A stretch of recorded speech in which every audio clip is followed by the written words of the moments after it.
So ito. Okay, dito.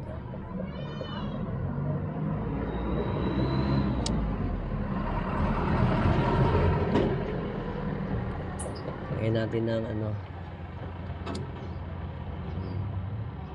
Natutuloy yung video natin. Wait. Yun. So nilagyan natin ng tape. Dahil dinikit natin yung show glue para kumapit. Nilagyan muna natin ng pansamantalang tape para dumikit yun, kasi pag hindi matagal nating hawakan. Ipipress dapat yun para kumapit yung ating show glue lang ginamit natin. Pero pag meron kang ano, pwede namang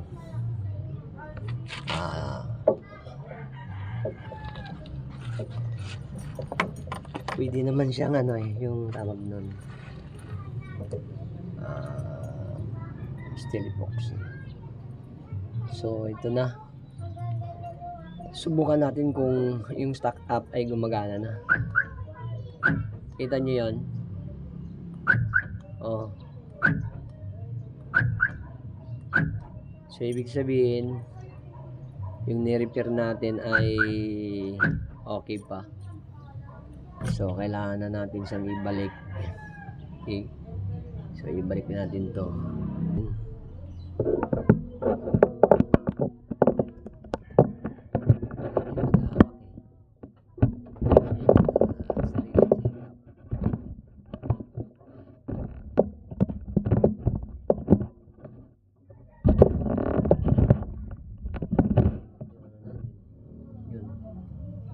So hindi na natin tinanggal yung tape. Diyan na lang siya. Pwede naman. So i-shoot mo lang siya dito. Amen. Shoot mo lang itong rod. Okay, tapos papasok.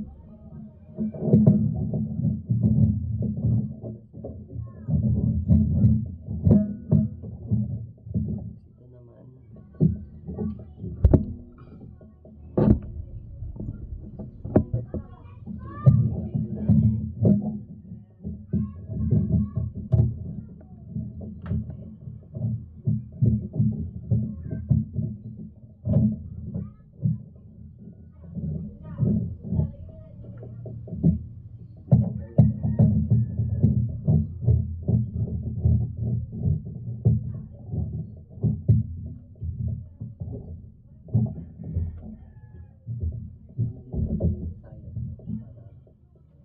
Maganda yung play na.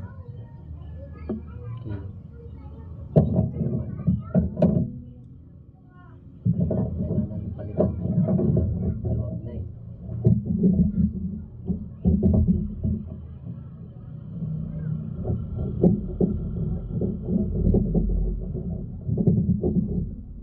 Or ano lang yan, tingin mo lang yung ginawa natin ha, video.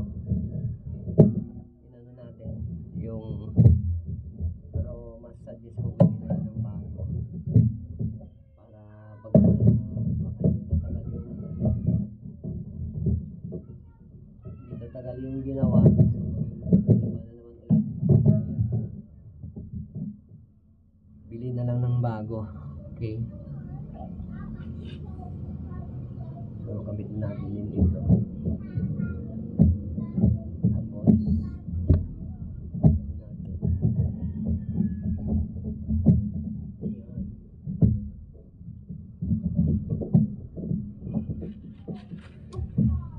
susubukan na natin kung gagalaw siya.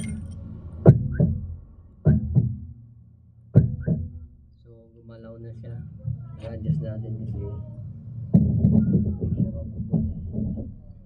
iyan mo na natin yun. So yun yung pinaka ano niya.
dito sa automatic niya na door lock.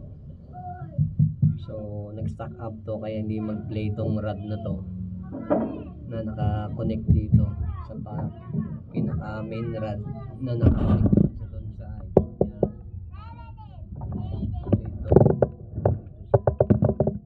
Dito mag-play dahil ano siya, stack up, hindi hindi magalaw, stack up sa loob. So ni-release natin to, so tinulak natin kaya nabuksan to. So yun ang problema natin. So nagawa natin, ni-repair natin, tapos paano natin na buksan ito, naka-access tayo dito sa loob. So yun lang. So salamat. Sana mapanood nyo ay please subscribe din sa mga nag-subscribe naman sa akin.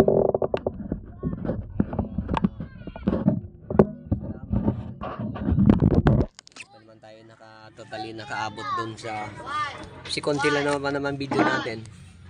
Pero every time na meron tayong ginagawa ay binibideo natin para i-share sa inyo, para kapulutan ng idea, purpose natin para makakuha kayo ng idea. So idea lang yung ano natin. So please subscribe and click the notification bell para sunod natin ng mga video. So salamat and God bless.